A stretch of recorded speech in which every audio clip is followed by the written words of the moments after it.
आप सभी को नमस्कार। यूपी पीसीएस 2024 अभी हाल ही में बीता है और कई लोग जो असफल हुए हैं वो उसके घाव से अभी तक उभर नहीं पाए हैं। अब चोट लगी है तो कोई ना कोई गलती तो रही होगी, तभी हमको चोट लगी। गलती ना हुई होती तो हम भी आज पास होते और सफल लोगों में रहते। मतलब इतना कॉन्फिडेंस होता या इतने नंबर हमारे पास होते कि हम ये कह सकते कि हाँ, हम 2024 का मेंस लिख रहे हैं या हमारी पूरी संभावना है लिखने की, हमारा हो जाएगा। ऊहापोह में नहीं अटके होते। तो यहाँ पर 2024 में जो गलतियाँ हुई है वो गलतियाँ पुनः ना दोहराई जाए। अधिकांश जो असफलताएं होती है उसका कारण ही होता है कि गलतियों का बार बार दोहरीकरण। तो उन गलतियों को बार बार ना दोहराया जाए और यूपी पीसीएस 2025 के लिए ऐसी क्या रणनीति अपनाई जाए कि 2025 हमारा क्लियर हो जाए। ना कि सिर्फ पीटी बल्कि पूरा एग्जाम प्रणाली जो है हमारी वो विधिवत तरीके से संपन्न हो जाए। विधिवत तरीके से यानी कि उसका क्या हो जाए, आपका स्वा हो जाए, आपको एक सीट मिल जाए। तो उसके लिए सबसे पहले आपको सिलेबस की ओर उन्मुख होना होगा, यानी कि आपको सिलेबस को देखना होगा, सिलेबस को जांचना होगा, सिलेबस को परखना होगा।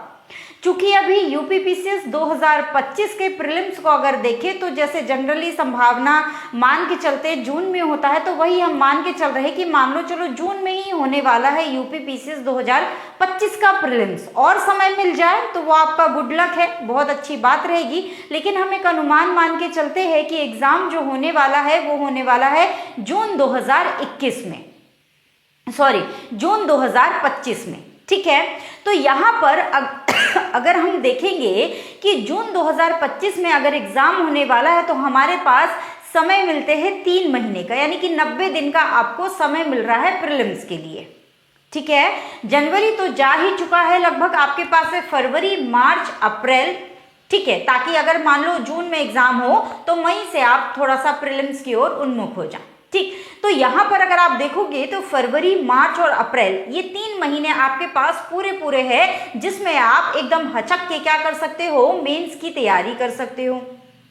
मेंस के सिलेबस को आपने देखा ही होगा, 2 पेपर आप जानते हैं उत्तर प्रदेश स्पेशल के आते हैं, एक पेपर 5 और एक पेपर 6, जिसमें आपको यूपी स्पेशल के बारे में सारी जो है तैयारी करनी होती है। यहाँ पर सबसे पहले 2025 में अगर आपको सिलेक्शन लेना है तो आपको मेंस पर कमांड करनी होगी, क्योंकि सिलेक्शन प्री निकालने से नहीं होता है बल्कि मेंस में पाए गए नंबरों से होता है।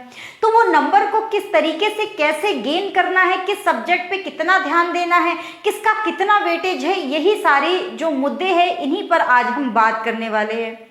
तो यहाँ पर अगर आप जो नया सिलेबस है पेपर 5 और पेपर 6 जुड़ने के बाद उसके आधार पर अगर आप देखेंगे तो अब आपको कुल देने हैं वैसे तो 8 पेपर। कितने पेपर देने हैं अब आपको? 8 पेपर, जिसमें से एक होगा आपका क्या, सामान्य हिंदी का पेपर। एक कौन सा पेपर होगा? तो एक पेपर होगा आपका क्या, सामान्य हिंदी का पेपर। सामान्य हिंदी के पेपर में जो गद्य वगैरह है वो दिए जाएंगे, संक्षेपण, सरकारी अर्ध सरकारी पत्र लेखन, सारे कार्यालयीय आदेश, सूचना पत्र, ये सब रहेगा। शब्द ज्ञान एवं प्रयोग रहेगा। ठीक है, इसको थोड़ा सा ब्रीफ में, बाकी हम 6 पेपर की बात अच्छे से करेंगे, है ना। तो शब्द ज्ञान और प्रयोग, उपसर्ग, प्रत्यय, विलोम शब्द, वाक्यांश के लिए एक शब्द, वर्तनी वाक्य, शुद्धि और लोकोक्ति और मुहावरे। ठीक है, तो जनरली जो सभी पीसीएस में होता है हिंदी का पेपर बिल्कुल वैसे ही है। दूसरा एक हो जाएगा आपका निबंध का पेपर, और निबंध जो होंगे आपके 3 निबंध होंगे। कितने निबंध होंगे? आपको 3 निबंध लिखने होंगे। खंड क के अंतर्गत साहित्य और संस्कृति के क्षेत्र से, एक सामाजिक क्षेत्र से, राजनीतिक, इन तीनों में से किसी एक क्षेत्र से, मतलब 3 निबंध रहेंगे। तो आपको जो जिसकी आपकी तैयारी है जो उचित लगे वो आप कर सकते हैं। इसके अलावा खंड ख है तो इसमें विज्ञान, पर्यावरण और प्रौद्योगिकी, आर्थिक क्षेत्र, कृषि, उद्योग और व्यापार, इन 3 में से रहेंगे निबंध जो आपको उचित लगे या जिसमें आपने तैयार किया हो वो लिख सकते हैं। ऐसे ही खंड 3 के अंतर्गत भी आपको 3 रहेंगे टॉपिक, और उसमें जो भी आपका तैयार है उसको आप लिख सकते हो। हिंदी के पेपरों की बात हम लोग किसी और दिन, या हिंदी का जो पूरा सिलेबस है और निबंध का जो पूरा सिलेबस है उस पर किसी और दिन चर्चा करेंगे यूपी पीसीएस के लिए। ठीक है, आरओ के लिए हालांकि इसमें चर्चा की जा चुकी है तो उसको आप देख सकते हो। अब बात आती है सबसे पहले आपके पेपर फर्स्ट की। ठीक है, पेपर फर्स्ट जिसको आप इतिहास भूगोल के नाम से जानते हैं, लेकिन मैं यहाँ आपको बता दूं कि न सिर्फ इसमें अकेले इतिहास है, न सिर्फ भूगोल है, बल्कि इसके अंतर्गत आपको भारतीय समाज, कला, संस्कृति, विश्व इतिहास आदि चीजें भी देखने को मिलती है।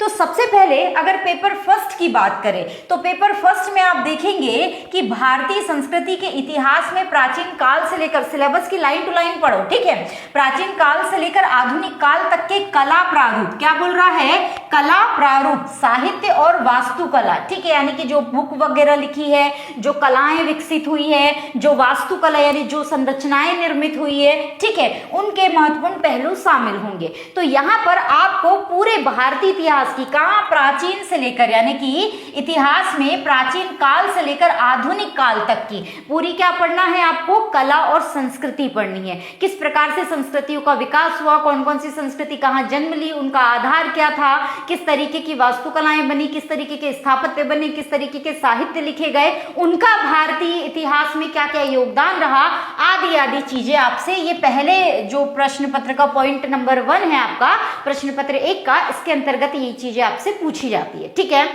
तो ये हो गई पहली बात। इसके बाद आ जाता है आपका आधुनिक भारतीय इतिहास, 1757 ईस्वी से लेकर 1947 ईस्वी तक की जितनी भी महत्वपूर्ण घटनाएं रही हैं, प्रमुख व्यक्तित्व रहे हैं और क्या समस्याएं आई है, वो सारी आपको इसमें, यानी एक तरीके से देखा जाए तो 1757 यानी कि प्लासी के युद्ध के बाद से भारत जब तक आजाद हुआ उसका पूरा आपको नॉलेज गेन करना है, सारी चीजें आपको इंपॉर्टेंट जो है उसको गेन करके रखना है। चूंकि ये बहुत बड़ा है ना, छोटा नहीं है, थोड़ा सिलेबस आपको लेंदी पड़ेगा, कैसे क्या किन चीजों की आपको पहले या बाद में तैयारी करनी है उसकी हम पूरी अभी विस्तार से चर्चा करेंगे, ठीक है। तो यहाँ पर ये चीज हो गई।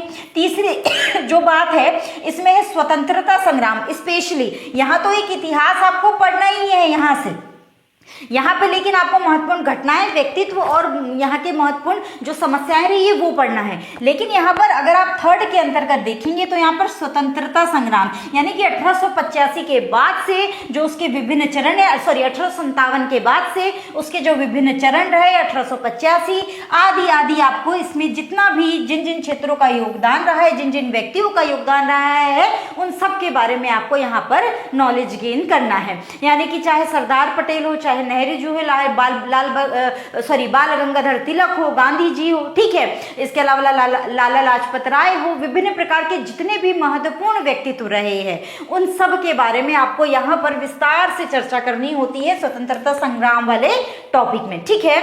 इसके बाद आ जाता है आपका स्वतंत्रता के पश्चात देश के अंदर एकीकरण और पुनर्गठन, ठीक है।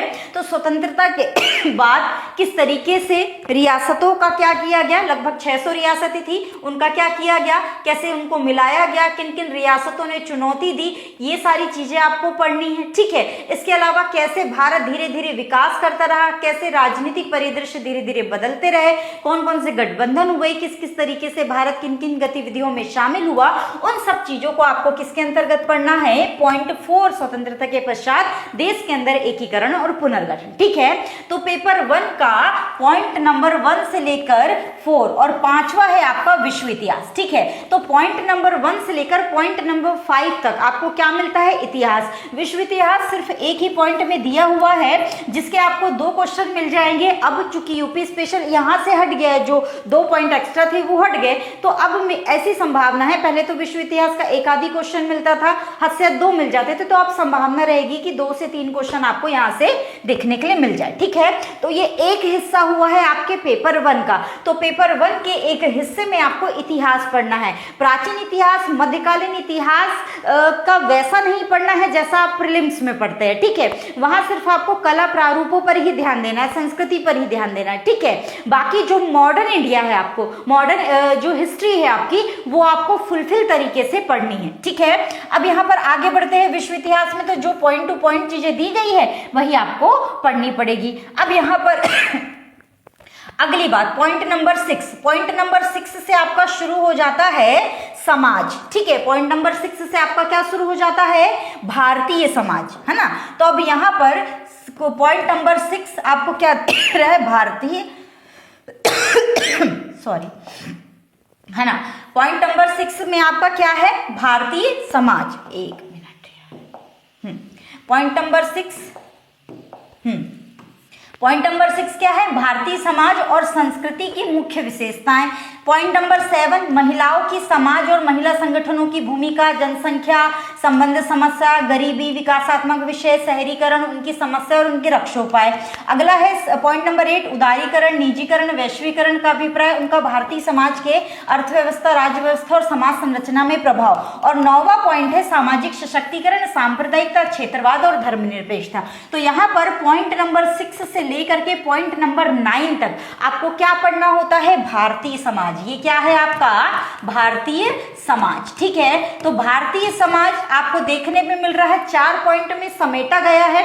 तो इसको आप देख सकते हैं। तो पहले पेपर में आपके 4 पॉइंट किसके हैं? भारतीय समाज के। 5 पॉइंट किसके हैं? इतिहास के। इसके बाद आ जाता है आपके भूगोल की बारी। तो भूगोल में 10 से लेकर के 15 तक, पॉइंट नंबर 10 से लेकर के पॉइंट नंबर 10 से लेकर के पॉइंट नंबर 15 तक, ये क्या है आपका?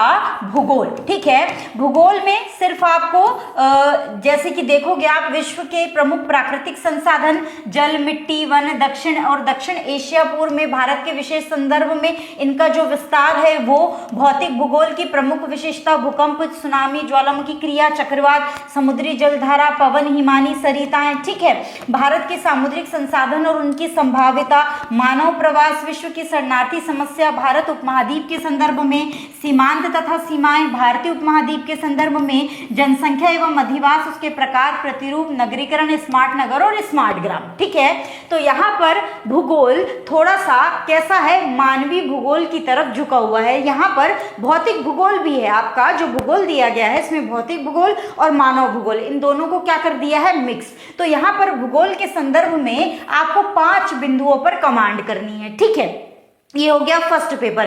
अभी थोड़ा सा हम पेपर समझ लेते हैं, उसके बाद कैसे क्या करना है, किस पेपर में किस तरीके से तैयारी करनी है, किस सब्जेक्ट को लेके चलना है और प्रीलिम से पहले क्या क्या आपका रेडी हो सकता है, इन सब विषयों पर आज हम बात करेंगे आगे। तो आगे तक आप बने रहिएगा वीडियो में। ठीक है, अब यहाँ पर आगे बढ़ चले तो दूसरा पेपर आप जानते हो संविधान के नाम से। संविधान जो आप प्रीलिम्स के लिए पढ़ते हो, सिर्फ वो संविधान से काम नहीं चलेगा।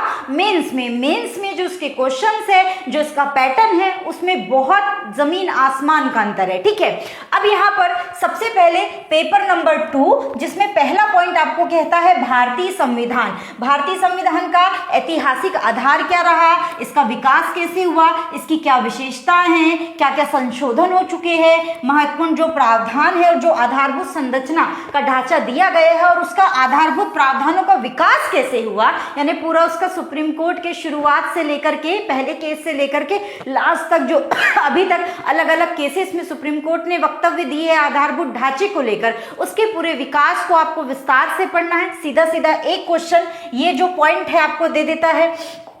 इसके बाद बात आती है दूसरे नंबर की। तो दूसरा नंबर आपसे क्या करे? संघ और राज्यों के कार्य तथा उत्तरदायित्व। ठीक है, संघ के क्या कार्य है, मतलब केंद्र के क्या काम है, राज्य के क्या काम है, संघीय ढांचा क्या है और संघीय ढांचे के विषय और उनसे संबंधित चुनौती कौन कौन सी है, स्थानीय स्तर पर जो पंचायती शक्तियां हैं और जो उनको वित्त का हस्तांतरण होता है उनमें कौन कौन सी चुनौतियां आती है, ये सारी चीजें केंद्र राज्य संबंध पढ़ने। लेकिन याद रखना, केंद्र राज्य के सिर्फ वित्तीय संबंध पढ़ने हैं, ना विधायी संबंध पढ़ने हैं, ना ही प्रशासनिक संबंध पढ़ने हैं। सिर्फ और सिर्फ क्या पढ़ने हैं? वित्तीय संबंध पढ़ने। और वित्तीय संबंध की जो इसमें भूमिका किसकी होती है? वित्त आयोग की। तो वित्त आयोग स्पेशल है, वित्त आयोग के संदर्भ में समस्या, उसकी संरचना, उसका कार्य, ये सारी कुछ चीजें आपको इस एक पॉइंट के अंतर्गत पढ़नी और सीधा सीधा क्वेश्चन मिल रहा है। ठीक है, अगला है शक्तियों के पृथक्करण, यानी संघात्मक ढांचे की बात कर रहा है। विवाद निवारण तंत्र, जो न्यायपालिका वगैरह है और जो अन्य संस्थाएं बनाई जाती है, जो अभिकरण यानी वैकल्पिक विवाद निवारण तंत्र, जो अधिकरण बनाए जाते हैं, प्राधिकरण बनाए जाते हैं। ठीक है, जैसे एनजीटी वगैरह हो गया है ना, नेशनल ग्रीन ट्रिब्यूनल, उस तरीके से। तो ये सब जो वैकल्पिक विवाद तंत्र है और पूरा जो न्यायपालिका का ढांचा है, वो सब आपको इस 4 पॉइंट के अंतर्गत पढ़ना है। ठीक है, अगला है 5th पॉइंट, जिसमें भारतीय संवैधानिक योजना और अन्य प्रमुख लोकतांत्रिक जो देश है उनके साथ क्या करनी है? तुलना करनी है। ठीक है, अमेरिका के साथ हो गया, दक्षिण अफ्रीका, ठीक है, ब्रिटेन, इन सब के साथ क्या दे देता है? तुलना करने के लिए दे देता है ना। इतनी बात समझ में आई? आगे बढ़ेंगे तो पॉइंट नंबर जो 6 है वो क्या कह रहा है, संसद और राज्य विधायिका, यानी कि केंद्र की विधायिका और राज्य की विधायिका, उसकी संरचना क्या है, कार्य क्या है, कार्य संचालन कैसे होता है, शक्तियां क्या है, विशेषाधिकार क्या है और संबंधित विषय कौन कौन से उनसे, ये सारी चीजें आपको पॉइंट 6 में है। पॉइंट 7 में है कार्यपालिका और न्यायपालिका की संरचना, संगठन और कार्य, सरकार के मंत्रालय, विभाग, प्राविभाग, समूह, औपचारिक अनौपचारिक संघ और शासन प्रणाली में उनकी भूमिका और जनहितवाद, ये PIL और ये सारी चीजें आपको इसमें देखनी है। ठीक है, अगला है पॉइंट नंबर 8 जिसमें जन प्रतिनिधित्व अधिनियम की क्या देखनी है, आपको मुख्य विशेषताएं देखनी है। और पॉइंट नंबर 9 है जिसमें संवैधानिक पदों पर नियुक्ति, शक्ति, कार्य, जैसे CAG वगैरह हो गया, नियंत्रक, महालेखा परीक्षक, ये सब इनके कार्य, महाधिवक्ता है ना, इन सब के जो नियुक्ति है, आपका सूचना आयुक्त हो गया, निर्वाचन आयुक्त हो गया, इन सब की नियुक्ति, इनकी शक्ति, इनके कार्य, इनके उत्तरदायित्व, ये सारी चीजें आपको पढ़नी है। तो यहाँ पर अगर पेपर 2 के अंतर्गत आप देखोगे तो पॉइंट नंबर 1 से लेकर के पॉइंट नंबर 9 तक आपको क्या पढ़ना है, भारतीय संविधान पढ़ना है। क्या पढ़ना है, भारतीय संविधान पढ़ना है, जो आप जनरली प्रीलिम्स के लिए भी पढ़ते हैं, लेकिन प्रीलिम्स के लिए आप नॉर्मली पढ़ते हैं, यहाँ पर आपको थोड़ा सा उनके कार्य, शक्ति आदि आदि में विस्तार से जाना पड़ेगा और जो संबंधित मुद्दे चल रहे होते हैं इनके साथ में, वो भी इनके साथ अटैचमेंट करते हुए चलना पड़ेगा। तो पेपर 2 जो है वो काफी चुनौतियों से भरा हुआ आपको मिलेगा, तो आप यहाँ पर थोड़ा सा ध्यान से काम करेंगे। ठीक है, तो यहाँ पर एक चीज समझो, पेपर 2 में पॉइंट नंबर 1 से लेकर के पॉइंट नंबर 9 तक आपको भारतीय संविधान पढ़ना है। ठीक है, इसके बाद आगे बढ़ेंगे, अभी पहले समझो फिर हम देखेंगे कि क्या क्या करना है। अगला है आपका पॉइंट नंबर 10 जिसमें क्या दिया है, संवैधानिक नियामक और विभिन्न अर्धन्यायिक निकाय, नीति आयोग समेत उनकी विशेषता और उनका कार्यभार, यानी जितनी भी संवैधानिक सांविधिक संस्थाएं है, नियामक संस्थाएं है, उन सबके कार्य, मुख्य तौर पर नीति आयोग के बारे में ज्यादा पूछता है, इसके अलावा और भी जो कई होंगे उनके बारे में आपको थोड़ा सा यहाँ पर जानकारियां जुटाना है। एक क्वेश्चन इस पॉइंट से कंफर्म है कि आ ही रहा है। अगला है सरकारी नीतियों और विभिन्न क्षेत्रों में विकास के लिए हस्तक्षेप, उनके अभिकल्पन, कार्यान्वयन के कारण उत्पन्न विषय, सूचना संचार प्रौद्योगिकी। मतलब यहाँ पर जो सरकारी नीतियां बनाई जा रही है, अलग अलग क्षेत्रों में विकास के लिए जो सरकारी नीतियां बनाई जा रही है, उनसे कौन कौन सी चीजें जनरेट हो रही है राजनैतिक स्तर पर, विधिक स्तर पर, वो सारी चीजें आपको यहाँ पर जुटानी है। तो थोड़ा सा यहाँ पर करंट से आपको अपडेट रहना है सेकंड पेपर के लिए। ठीक है, अगला है विकास प्रक्रियाएं, गैर सरकारी संगठनों की भूमिका, ये तो कंफर्म है, यहाँ से एक क्वेश्चन पक्का है, आ ही रहा है। स्वयं सहायता समूह, विभिन्न समूह, संघ, अभिदाता, सहकार संस्थाएं, संस्थागत और अंशधारक, यहाँ से एक क्वेश्चन कंफर्म है कि आ ही रहा है। तो यहाँ पर 10 नंबर से लेके 11, 12 और आगे और बढ़ेंगे। केंद्र और राज्यों द्वारा जनसंख्या के अति संवेदनशील वर्गों के लिए कल्याणकारी योजना और इन योजनाओं का कार्य निष्पादन, अति संवेदनशील वर्ग, ये सब आ जाता है आपका किस में, गवर्नेंस में। ठीक है, ये सब किस में आ जाता है, गवर्नेंस में। ठीक है, गवर्नेंस में, है ना। तो यहाँ पर जो पॉलिटी है आपकी, सेकंड पेपर है, इसमें आपको आयोग से लेके गवर्नेंस और आगे आप देखोगे अंतरराष्ट्रीय संबंध। ठीक है, तो इसके बाद यहाँ पर अगर आप देखें, एक सेकेंड पर आप देखोगे स्वास्थ्य, शिक्षा, मानव संसाधन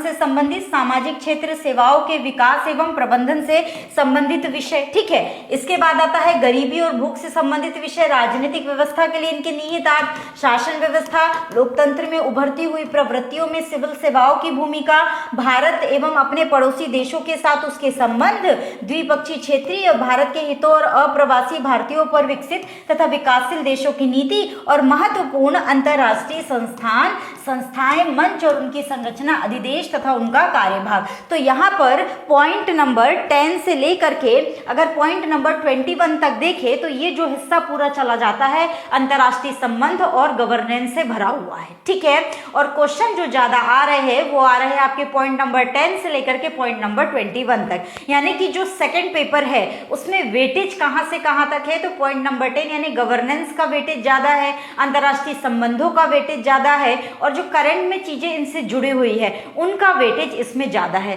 तो सेकंड पेपर थोड़ा सा टफ हो जाता है अगर आप करंट से रिलेटेड नहीं है और अगर आपने इसकी पीछे से तैयारी नहीं की है तो। ठीक है, तो ये है आपका दूसरा पेपर। अभी कैसे क्या करना है हम पूरी बात करेंगे, है ना। आगे बढ़ते हैं थर्ड पेपर।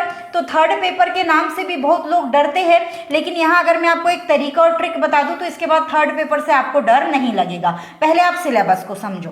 थर्ड पेपर में क्या दिया है, आप जनरली अर्थव्यवस्था और विज्ञान प्रौद्योगिकी बोलते हो, लेकिन यहाँ पर ध्यान से देखो। थर्ड पेपर पहला, भारत में आर्थिक नियोजन, उद्देश्य, उपलब्धियां, नीति आयोग की भूमिका। एकदम इजी टॉपिक है, आसान है, आप खुद से भी इसको तैयार कर सकते हो, लेकिन अगर सहारा ले लोगे तो ज्यादा बेटर है। ठीक है, गरीबी के मुद्दे, बेरोजगारी, सामाजिक न्याय, समावेशी। यहाँ पर यूपीपीसीएस में इकोनॉमी वैसी वाली इकोनॉमी नहीं है जो यूपीएससी में। यूपीएससी में इकोनॉमी थोड़ी टफ पड़ती है, यहाँ पर जो इकोनॉमी है वो कृषि पर आधारित है, उद्योग पर आधारित है, बेरोजगारी और आपकी गरीबी, सामाजिक न्याय, समावेशी योजनाओं पर आधारित है। ठीक है, तो यहाँ पर ये बहुत ज्यादा टफ आपको नहीं पड़ेगा, लेकिन हाँ विज्ञान प्रौद्योगिकी जैसे जो टॉपिक है वो यहाँ पर आपको चुनौती दे सकते हैं। तो यहाँ पर आप देखेंगे सरकार के बजट, उसके अवयव और उसकी वित्तीय प्रणाली, ये है आपके इकोनॉमी का पार्ट। इसके अलावा और भी चीजें इसमें जुड़ी हुई है।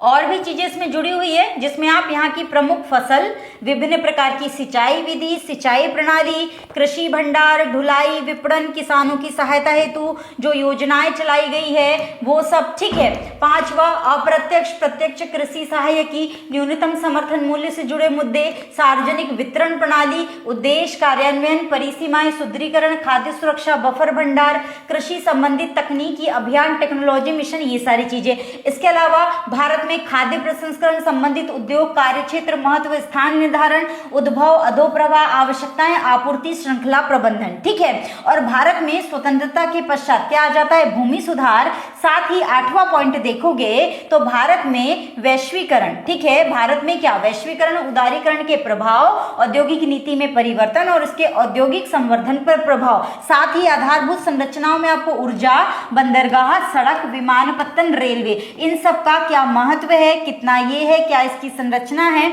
मतलब किस तरीके से कितना अमाउंट है, इनका क्या लाभ है, क्या उपयोग है, क्या हानि है, ये सारी चीजें आपको इसमें पढ़नी है। तो पॉइंट नंबर पेपर थर्ड में कहां से, पॉइंट नंबर 1 से लेकर के पॉइंट नंबर 9 तक, कहां से 1 से लेकर के पॉइंट नंबर 9 तक आपको क्या पढ़ना है, अर्थव्यवस्था पढ़ना है। और अच्छे खासे क्वेश्चन आते हैं, लेकिन हाँ मैं ये कहूंगी इकोनॉमी यहाँ वाली बहुत टफ नहीं है, क्योंकि ये इकोनॉमी उद्योग पे, आधारभूत संरचनाओं पे, कृषि पे, सिंचाई प्रणाली पे, ठीक है, और योजनाओं पे आधारित है, गरीबी बेरोजगारी जैसे मुद्दों पे आधारित है, इसलिए बहुत टफ वैसी आपको नहीं पड़ेगी।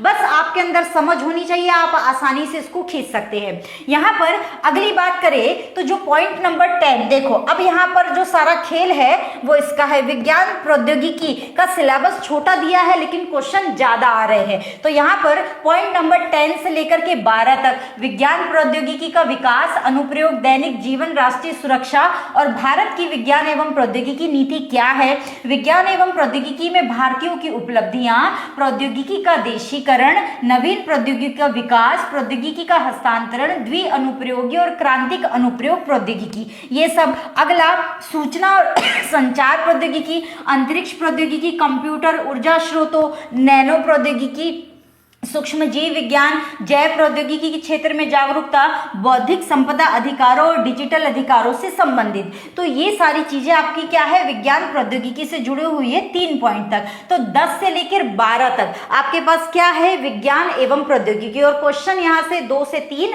आ रहे हैं। कम से कम 3 क्वेश्चन पक्के हैं कि आपके ये 3 पॉइंट से, मान के चलो एक एक पॉइंट से एक क्वेश्चन ही रख ही रहा है। इसके बाद आता है 13वां पॉइंट। तो 13वां पॉइंट आपका क्या है, ये है पर्यावरण सुरक्षा, पारिस्थितिकी तंत्र, वन्य जीव संरक्षण, जैव विविधता, पर्यावरणीय प्रदूषण क्षरण और पर्यावरण संघात आकलन। कभी कभी 1 और कभी कभी 2 क्वेश्चन यहां से देखे गए हैं। तो सिर्फ ये अकेला पॉइंट है जो आपको या तो 12 नंबर दिला रहा है या तो आपको 8 नंबर दिला रहा है। ठीक है, इसके बाद आता है आपदा, गैर पारंपरिक सुरक्षा, सुरक्षा चुनौती के रूप में आपदा उपशमन, ये भी आपको एक क्वेश्चन दे के ही जा रहा है। ठीक है, तो ये छोटे छोटे टॉपिक है जिनसे जिनसे आप क्या कर सकते हो, ज्यादा नंबर कमा सकते हो, ज्यादा अच्छी तैयारी कर सकते हो। ठीक है, तो यहाँ पर पॉइंट नंबर आपके 10 से लेकर के पॉइंट नंबर 14 और इसके बाद आता है आपका पॉइंट नंबर 15 और 16। और पॉइंट नंबर 15 और 16 आपसे क्या कह रहा है, 15 अंतरराष्ट्रीय सुरक्षा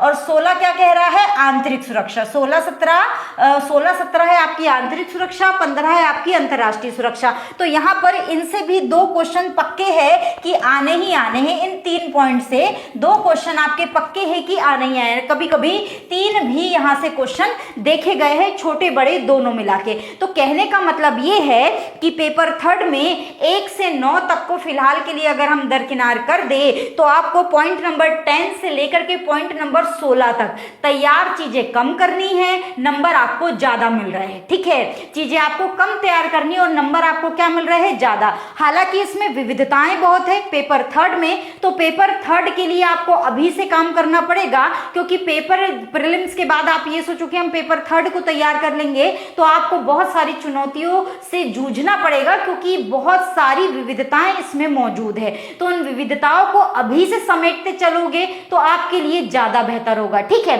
रही बात पेपर 4 की, तो पेपर 4 तो भैया पूरा इथिक्स ही है, कम सिलेबस और ज्यादा नंबर। एथिक्स को बोला ही जाता है कम सिलेबस, कम पढ़ना पड़ता है और क्या दे जाता है, ज्यादा नंबर दे जाता है, ज्यादा नंबर दे जाता है। और दूसरी महत्वपूर्ण बात, जो इथिक्स का पेपर है इसमें भले ही कम पढ़ना पड़ता है लेकिन इसके लिए समझ विकसित करनी पड़ती है। इथिक्स के पेपर के लिए क्या करनी पड़ती है, समझ विकसित करनी पड़ती है, क्योंकि ये दर्शन पर आधारित होता है। ठीक है, तो इथिक्स का पेपर आपको कम समय में, कम सिलेबस में ज्यादा नंबर दे करके जाता है। इथिक्स को अगर आपने बेहतर ढंग से तैयार कर लिया तो पूरे 200 नंबर में से लगभग देखा जाए तो 150 नंबर, 140 नंबर, कभी कभी है ना 130 140 ऐसे नंबर कई लोगों ने पाए भी हुए हैं, जिनका दर्शन शास्त्र से रहा है काफी अच्छा। लेकिन एक सामान्य व्यक्ति के हिसाब से देखें तो 200 में से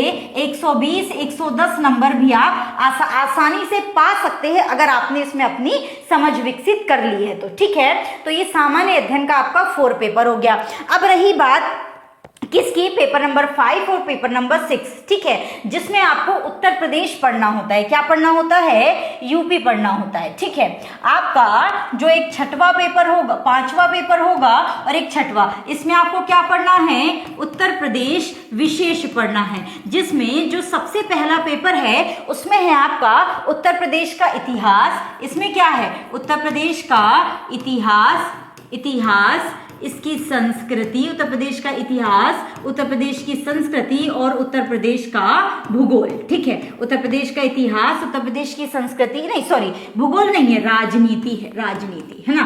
तो पहले पेपर में उत्तर प्रदेश का इतिहास, संस्कृति और यहाँ की उत्तर प्रदेश की आपको क्या पढ़नी है, राजनीति। और पेपर 6 में आपको उत्तर प्रदेश का क्या पढ़ना है, अर्थव्यवस्था और यूपी की क्या पढ़ना है, भूगोल पढ़ना है। उत्तर प्रदेश का अर्थव्यवस्था और क्या पढ़ना है, उत्तर प्रदेश का भूगोल पढ़ना है। ठीक है, तो यहाँ पर आपके ये जो दोनों पेपर है अगर इनको आपने तैयार कर लिया तो ये भी आपको ज्यादा से ज्यादा नंबर देके जाएंगे, क्योंकि ये स्पेशल होते हैं और स्पेशल पे स्पेशली कमांड करना बहुत जरूरी होता है। तो इसमें अगर आपने अच्छे से कमांड कर ली तो यहाँ पे भी आपके 400 जो नंबर है वो आपके कहीं नहीं गए। ठीक है, 400 में से एटलीस्ट अगर हम कहें तो 200-250 नंबर की आप अच्छे से तैयारी कर सकते हो। ठीक है, तो यहाँ पर मतलब पा सकते हो नंबर, तैयारी तो आपको 400 नंबर की करनी है तो 200-250 नंबर आप यहाँ पर आराम से पा सकते हो दोनों को मिला के। तो यहाँ पर ये बात, तो आपके पास कौन कौन से ऐसे सब्जेक्ट है जो आपको अच्छे खासे नंबर दे सकते हैं, तो आपको इथिक्स दे सकता है, आपको यूपी स्पेशल दे सकता है। ठीक है, और साथ ही अब यहाँ पर मैं कुछ 2-4 और बातें आपसे करना चाहती हूँ। आपसे बातें क्या, बातें ये, एक तो इस चीज को हम रखे ध्यान में। ठीक है, ये हम इसको साइड में कर देते ताकि हमको याद रहे।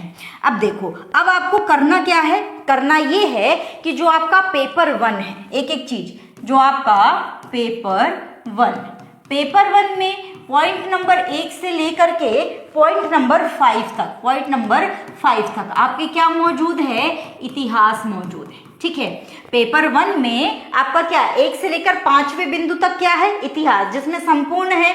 फिर आपका 6 से लेकर 9 तक का जो पॉइंट है उसमें क्या मौजूद है, भारतीय समाज मौजूद है। और उसके बाद 10 से लेकर के जो आपका 15 तक का पॉइंट है उसमें आपका पूरा मौजूद है भूगोल। क्या मौजूद है, भूगोल। ठीक है, तो ये फर्स्ट पेपर का है। अब फर्स्ट पेपर में इतिहास बहुत लेंदी है, इतिहास बहुत लेंदी है, बहुत छोटा नहीं है, तो इतिहास बहुत लेंदी है, इसलिए शुरुआत में आप तैयारी कर सकते हो समाज की या तो किसकी, भूगोल की। कोई भी एक चीज उठा लो शुरू में, या तो समाज को आप उठा लो या तो भूगोल को आप उठा लो। आपके पास 3 महीने हैं, 3 महीने में देखो, इतिहास को अभी इसलिए मत उठाओ क्योंकि अगर इतिहास सिर्फ पढ़ने बैठोगे तो 2 महीने तक इतिहास ही पढ़ते रह जाओगे। ठीक है, तो जैसे अगर आप एक दिन में 2 से 3 सब्जेक्ट आपकी पढ़ने की क्षमता होती है या सिर्फ आप 2 सब्जेक्ट पढ़ लेते हैं तो उसमें से मेरी सलाह होगी कि अब इतिहास को न छूते हुए समाज या भूगोल में से किसी एक चीज को उठा लीजिएगा। ऐसा इसलिए क्योंकि प्रीलिम्स के बाद सिलेबस इतना ब्रॉड है आपका कि खींचना मुश्किल हो जाएगा। तो आपके पास पहले से अगर चीजें रेडी होगी तो उसके बाद आप रिवीजन और आंसर राइटिंग के लिए समय अच्छे से निकाल पाएंगे और मेंस निकालने की आप दिशा में होंगे। और अगर अभी आपने तैयार नहीं किया, अभी भी आप प्रीलिम्स में ही अटके पड़े हो कि नहीं हमको अभी भी प्री ही पढ़ना है, तो फिर भगवान ही मालिक है, उन्हीं से बात करना पड़ेगा फिर तो कि कैसा क्या करना है ना। अगला है आपका पेपर 2। ठीक है, पेपर 2 में आपसे क्या क्या है, पेपर 2 में 1 से 9 तक के अगर आप देखोगे तो आपको पूरा संविधान पढ़ना है। यहाँ पर विडंबना ये है कि संविधान ये पूरा पढ़ा तो रहा है लेकिन संविधान से ये बहुत ज्यादा क्वेश्चन नहीं दे रहा है। 3 से 4 क्वेश्चन बस आपको मिलेंगे 1 से 9 तक के रेशियो में। ठीक है, तो यहाँ पर संविधान सेकंड पेपर बहुत टफ पड़ेगा क्योंकि पढ़ा बहुत सारा रहा है और क्वेश्चन वो कम एरिया से पूछ रहा है। तो 1 से 9 तक है पूरा संविधान को तो आप प्रीलिम्स में भी पढ़ते ही हो। ठीक है, लक्ष्मीकांत तो आपने चाप ही रखी होगी, तो बहुत कुछ वो तो साथ दे देगी, लेकिन कुछ एक्स्ट्रा चीजें हैं जो आपको समझनी पड़ेगी, वो आप अलग से करना पड़ेगा आपको उसके लिए। ठीक है, इसके बाद 9 से लेकर के 21 तक के पॉइंट की बात करें, 10 से लेकर के 21 तक के पॉइंट की बात करें तो यहाँ पर आ जाते हैं आपके आयोग में से एक क्वेश्चन पक्का ही है आपका, आ जाता है गवर्नेंस में से 3-4 क्वेश्चन पक्के ही है और एक आ जाता है आपके अंतरराष्ट्रीय संबंध, और अंतरराष्ट्रीय संबंधों से भी 2 से 3 क्वेश्चन पक्के ही है। ठीक है, अंतरराष्ट्रीय संबंध, इससे भी क्या है 2 से 3 क्वेश्चन आपके पक्के ही है। तो जो पेपर 2 है ये आपको थोड़ा सा चुनौती भरा आपके लिए होने वाला है, ये चुनौती देने वाला है। ठीक है, तो बेहतर है कि इसको अभी से तैयार करें और ये 1 से लेके 9 वाला जो हिस्सा है इसको ना उठाते हुए मेरी सलाह अगर आप माने तो इसको आप उठा सकते हैं। ठीक है, क्योंकि ये छोटे छोटे है, मतलब कहने का मतलब टॉपिक है आपके, एक दिन में 2-2, 3-3 टॉपिक आप तैयार करते चल सकते हो। ठीक है, और साथ ही ये नंबर आपको ज्यादा दे रहे हैं। ठीक है, और क्वेश्चन ये आपको ज्यादा दे रहे हैं, इसलिए ये मेरा आपसे कहना है। अगली बात आती है आपकी क्या, पेपर 3 की। पेपर 3 ध्यान से, यहाँ पर पेपर 3 में अगर आप देखेंगे तो यहाँ पर पुनः 1 से 9 तक की आपकी क्या है, भारतीय अर्थव्यवस्था। सिलेबस अभी हमने देखा ही है। ठीक है, क्या है आपकी भारतीय अर्थव्यवस्था 1 से लेकर 9 तक। ठीक, इसके बाद आ जाता है आपका 10 से लेकर 12 तक आपकी क्या है, इसमें विज्ञान प्रौद्योगिकी क्या मौजूद है, विज्ञान प्रौद्योगिकी मौजूद है। ठीक है, इसके बाद आप देखेंगे 10 से 12 विज्ञान प्रौद्योगिकी, 13 में क्या है आपके पर्यावरण, 13 में क्या है पर्यावरण, और 14 में आपके क्या है आपदा, 14 में क्या है आपदा, है ना। और 15, 16 और 17 में 15, 16 और 17वें पॉइंट में आपके क्या है, आंतरिक सुरक्षा, अंतर्राष्ट्रीय सुरक्षा या बाह्य सुरक्षा, अंतर्राष्ट्रीय बाह्य सुरक्षा। ठीक है, आंतरिक सुरक्षा, बाह्य सुरक्षा, इनसे संबंधित नीति संरचना कार्य आयोग, जो अंतर्राष्ट्रीय जो संस्थाएं हैं उनका, वो सब आपका इसमें आ जाता है 15, 16, 17 पॉइंट में। ठीक है, अब यहाँ पर 10 से लेकर के 17 पॉइंट तक का जो एरिया है, यहाँ से क्वेश्चन ज्यादा आ रहे हैं और यहाँ से नंबर भी आपको क्या मिल रहे हैं, ज्यादा मिल रहे हैं। ठीक है, ये भी जरूरी है, ऐसा नहीं, मैं ये नहीं कह रही कि ये इंपॉर्टेंट नहीं है, नहीं, क्वेश्चन यहाँ से भी आ रहे हैं, लेकिन यहाँ पर क्या है, भारतीय अर्थव्यवस्था है, जिसका आप एक एक दो दो टॉपिक डेली ऐसे ही लेके चलोगे रैंडमली, तो भी आप उसको क्या कर सकते हो, रेडी कर सकते हो। लेकिन ये जो पोर्शन है ये बहुत विविधताओं से भरे हुए हैं, इनको आप पहले तैयार कर ले ताकि बाद में इनके पीछे आपको माथा पच्ची ना करना पड़े और आपके पास व्यवस्थित नोट्स आपके पास रेडी हो। तो इनको आप अलग अलग माध्यम से इनको तैयार करने पड़ेगा, इसके लिए कोई एक सोर्स नहीं होता है, इसके लिए अलग अलग माध्यमों को अपनाना पड़ता है, ठीक है। तो यहाँ पर इस तरीके से आप क्या कर सकते हो, पेपर 3 तैयार कर सकते हो। तो यहाँ पर आपने समझा कि आपको क्या करना है, आपको करना है Uttar Pradesh special paper 5 paper 6 400 number आपको मिल जाएंगे वहां से, मतलब 400 नंबर की तैयारी। उसके बाद पेपर 1 में या तो आप समाज उठा लो, भूगोल, समाज का जो एरिया है वो लगभग 60 नंबर आपको लगभग दे जाएगा, भूगोल लगभग 80 नंबर आप तय कर लेना कि आपको क्या उठाना है, ठीक है। इसके बाद है आपका पेपर 2, पेपर 2 1 से 9 तक के आपको क्या रहेगा, पूरा संविधान रहेगा, लेकिन बहुत ज्यादा है और नंबर या क्वेश्चन हमको कम मिल रहे हैं। क्वेश्चन और नंबर हमको कहां से ज्यादा मिल रहे हैं, तो 10 से 21 पॉइंट तक जो आयोग, गवर्नेंस, अंतरराष्ट्रीय संबंध ये सब दिए हैं। यहाँ पे छोटे मोटे टॉपिक है, कोई कोई थोड़े लेंथी भी, कोई कोई एकदम छोटे भी है, तो वहां से आपको ज्यादा नंबर मिल रहे हैं। तो मेरी सलाह है कि पेपर 2 अगर आप उठा रहे हो तो पहले आप इसको इतने वाले भाग को हम तैयार कर सकते हैं, ठीक है।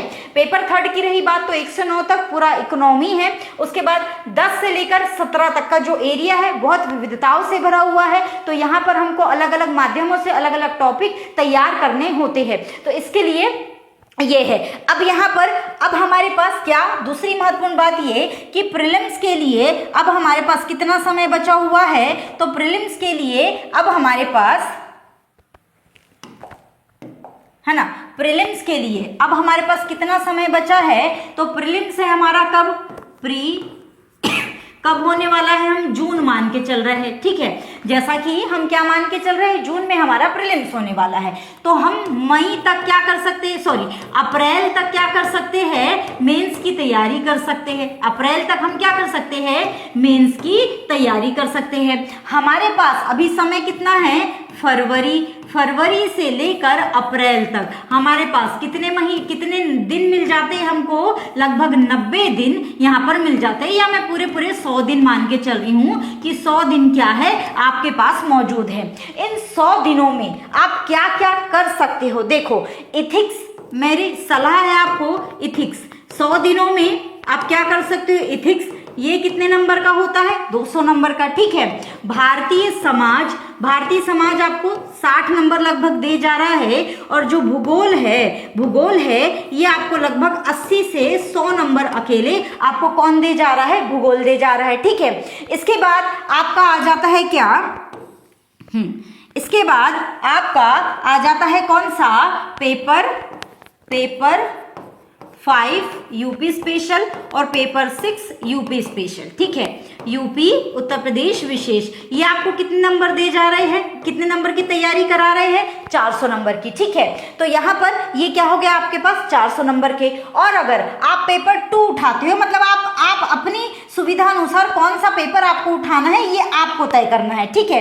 तो अगर आप क्या उठाते हैं, पेपर 2 उठाते हैं, तो पेपर 2 में आप क्या उठा सकते हैं, गवर्नेंस, अंतरराष्ट्रीय संबंध और आयोग। और अगर आप पेपर 3 उठाते हैं, क्या उठाते हैं, पेपर 3 उठाते हैं, तो पेपर 3 में आप क्या कर सकते हैं, विज्ञान प्रौद्योगिकी, पर्यावरण और आपदा संरक्षण, ठीक है। तो इनमें से कोई भी एक हिस्सा आप उठा सकते हो। इस प्रकार अगर आप देखोगे तो इथिक्स 200, समाज 60, भूगोल के 80 हम मान के चले, तो ये मिला करके आपको कितने नंबर दे के जा रहे, कितने नंबर की तैयारी करा रहे, 340 की। और 340 और ये यूपी स्पेशल के जो पेपर है दोनों, ये कितने नंबर की तैयारी करा रहे हैं, 400 नंबर की। तो ये कुल मिलाकर के कितने हो गए आपको, 4 3 740 नंबर की तैयारी आपकी ये छोटे छोटे सब्जेक्ट को क्लियर करने से हो रही है, ठीक है। कितने नंबर की, 740 नंबर की तैयारी इन छोटे छोटे सब्जेक्ट्स को क्लियर करने से आपकी हो जा रही है। इतना आप मैं मान के चलती हूँ कि हम लोग इतना 90 दिन में या 100 दिन में इतना हम कवर कर सकते हैं, ठीक है। रही बात इसके साथ थोड़ा सा एडिशनल टचमेंट लेके चलने की, तो मेरी सलाह होगी कि पेपर 2 उठा लिया जाए। और कभी कभी बीच में अगर बोर हो रहे हैं तो क्या करें, पेपर 3 का कभी आपदा वाला उठा लिया, कभी पर्यावरण वाला उठा लिया, कभी विज्ञान प्रौद्योगिकी का का एक आध टॉपिक उठा लिया, तो इस तरीके से आप देखेंगे कि प्रीलिम्स के पहले धीरे धीरे आपकी 800, 850 या 800, 850 नंबर की तैयारी पहले ही हो जाएगी, है ना। लगभग कितनी, 800 से 850 नंबरों की तैयारी आपकी प्रीलिम्स के पहले ही हो सकती है। रही प्रीलिम्स के बाद की बात, मई आए वो प्रीलिम्स पे ध्यान दो, फिर देखना प्रीलिम्स कैसे धुआं धुआं उड़ता। अगर एक बार आपकी मेंस इस तरीके से आपने मेंस में अपने आप को बांध लिया, सोचने लग गए, ठीक है, मेंस में क्या किया, खुद को बांध लिया, सोचने लग गए, एक मैनेजमेंट बनाना सीख गए, तो आपके लिए फिर प्रीलिम्स ज्यादा चुनौती नहीं रह जाएगी, प्रीलिम्स आपका आसानी से हो सकेगा, है ना। तो इस तरीके से आप समय को न गवाते हुए क्या कर सकते हैं, यूपीपीसीएस 2025 की तैयारी की शुरुआत आप मेंस से करिए, आप देखिएगा प्रीलिम्स में जरूर सफल हो जाएंगे, ठीक है। जो सिविल सर्विसेज के एग्जाम होते हैं उसमें कहा जाता है कि हमेशा पीछे से आगे जाना चाहिए, आगे से पीछे नहीं जाना चाहिए, ठीक है, उसमें हमेशा पीछे से चलना चाहिए। अब रही बात तो इंटरव्यू की, तो इंटरव्यू तो अभी एक तरफ करो, अब तो इंटरव्यू का उतना महत्व नहीं रह गया है, मतलब आपके यहाँ देखें तो फॉर्मेलिटी ही है, क्योंकि नंबरिंग को उतना मैनेज कर दिया गया है उस तरीके से, है ना। तो यहाँ पर अगर हम देखेंगे तो हमको मेंस पे ज़्यादा से ज़्यादा कमांड करनी है, मेंस में जिसके जितने ज़्यादा नंबर होंगे उसकी रैंक उतनी अच्छी आएगी। तो मेंस को आप इस तरीके से तैयार कर सकते हैं। अगर जानकारी आपको अच्छी लगी हो तो इसको वीडियो को लाइक कर दीजिएगा, चैनल अगर अभी तक आपने सब्सक्राइब नहीं किया है तो उसको सब्सक्राइब कर लीजिए, और अपने दोस्तों को भी भेज दो, शेयर कर दो, ताकि अन्य लोगों तक भी जो तैयारी कर रहे हैं उन तक इस तरीके से सोच करके, देख करके वो अपनी एक बेहतर रणनीति बना सके। आज के लिए बस इतना ही, फिर मिलेंगे कभी और।